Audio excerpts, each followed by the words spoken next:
First on reporter തൃശൂരിൽ തെരുവുനായ ശല്യത്തെ തുടർന്ന് സ്കൂളിന് രണ്ടാം ദിവസവും അവധി നൽകുകയാണ്. ചൂണ്ടൽ ഗവൺമെന്റ് UP സ്കൂളിനാണ് രണ്ടാം ദിവസവും അവധി നൽകിയത്. ഇന്നലെ രാത്രി വൈകിയും നായ്ക്കളെ പിടികൂടാനുള്ള ശ്രമം വിജയിച്ചില്ല. നായകളെ പിടികൂടാതെ കുട്ടികളെ സ്കൂളിലേക്ക് അയക്കില്ലെന്ന് രക്ഷിതാക്കളും നിലപാടെടുത്തു. ഷബാസ് അഹമ്മദാണ് വിശദാംശങ്ങളുമായി ചേരുന്നത്. ഷബാസ്, ഇന്നലെയും സ്കൂളിന് അവധിയായിരുന്നു. ഈ വാഹനഷെഡിലടക്കം നായ പ്രസവിച്ചു കിടക്കുന്നുണ്ട്, കുട്ടികളുണ്ട്, അങ്ങോട്ട് കടക്കാൻ പറ്റില്ല വിദ്യാർത്ഥികൾക്ക് എന്നുള്ളതാണ്. ഇന്നലത്തെ രാത്രി നായ്ക്കളെ പിടികൂടാനായില്ലേ?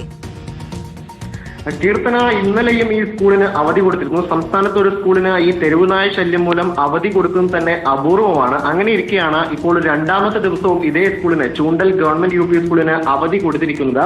ഇന്നലെ പലതവണ ഈ നായകളെ പിടികൂടാനുള്ള ശ്രമം ഈ പഞ്ചായത്തിലെ ഡോഗ് കാച്ചർമാരുടെ നേതൃത്വത്തിൽ നടത്തിയിരുന്നു. പക്ഷേ രാത്രി വൈകി 12 മണി വരെയും ഈ ശ്രമങ്ങൾ നടത്തിയെങ്കിലും അതൊന്നും വിജയിക്കാതെ പോവുകയായിരുന്നു.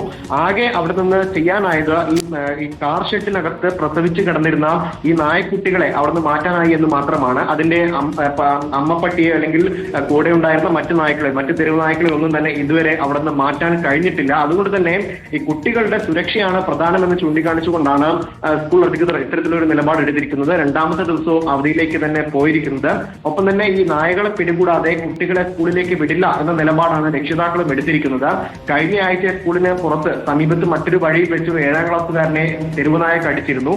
ആ നായ പിന്നീട് ചത്തുകിടക്കുകയും പരിശോധിച്ചപ്പോൾ അതിന് പേവിഷബാധ ഉണ്ടെന്ന് സ്ഥിരീകരിക്കുകയും ചെയ്തിരുന്നു. അത് മാത്രമല്ല, കഴിഞ്ഞ ദിവസങ്ങളിൽ സ്കൂളിലെത്തിയ ടീച്ചർമാർക്ക് നേരെ അടക്കം ഈ നായ കുരച്ചു ചാടുന്ന സാഹചര്യം അടക്കം ഉണ്ടായിരുന്നു. അങ്ങനെ ഗുരുതരമായ ഒരു സാഹചര്യമാണ്. തെരുവുനായ ശല്യം കൊണ്ട് കുട്ടികളുടെ സുരക്ഷയെ തന്നെ ബാധിക്കുന്ന തരത്തിലാണ് സ്കൂളുള്ളത്. അതുകൊണ്ട് ഇന്ന് പ്രവർത്തിക്കാനാകില്ല എന്ന് HM AEO അറിയിക്കുകയായിരുന്നു. അങ്ങനെയാണ് ഇപ്പോൾ ചൂണ്ടൽ ഗവൺമെന്റ് UP സ്കൂളിന് തെരുവുനായ ശല്യം മൂലം രണ്ടാം ദിവസവും അവധി നൽകിയിരിക്കുകയാണ്. ഈ തെരുവുനായ കാരണം കുട്ടികളുടെ പഠനം മുടങ്ങുക എന്ന് പറഞ്ഞത് അതീവ ഗുരുതരമാണ്. ഇത്തരമൊരു സാഹചര്യത്തിൽ തെരുവുനായകളെ പിടികൂടാൻ കഴിയുന്നില്ല എന്നതും പ്രധാനമായി കാണേണ്ടത്. എന്തായാലും ഇന്നും തെരുവുനായകളെ പിടികൂടാനുള്ള ശ്രമം തുടരുമെന്നാണ് അറിയിച്ചിരിക്കുന്നത്. പക്ഷേ ഈ തെരുവുനായകളെ പൂർണ്ണമായും പിടികൂടാതെ കുട്ടികളെ സ്കൂളിലേക്ക് അയക്കില്ല എന്ന നിലപാടാണ് രക്ഷിതാക്കളും എടുത്തിരിക്കുന്നത്. കീർത്തന, ശരി, കുട്ടികളെ സ്കൂളിലേക്ക് അയക്കാൻ കഴിയാത്ത സാഹചര്യമാണ്. തെരുവുനായ ശല്യം രൂക്ഷമാണ്. രണ്ടാം ദിവസവും ചൂണ്ടൽ ഗവൺമെന്റ് UP സ്കൂളിന് അവധി നൽകിയിരിക്കുന്നു. ഷഹബാസ് അഹമ്മദാണ് വാർത്തയുടെ വിശദാംശങ്ങൾ നൽകിയത്.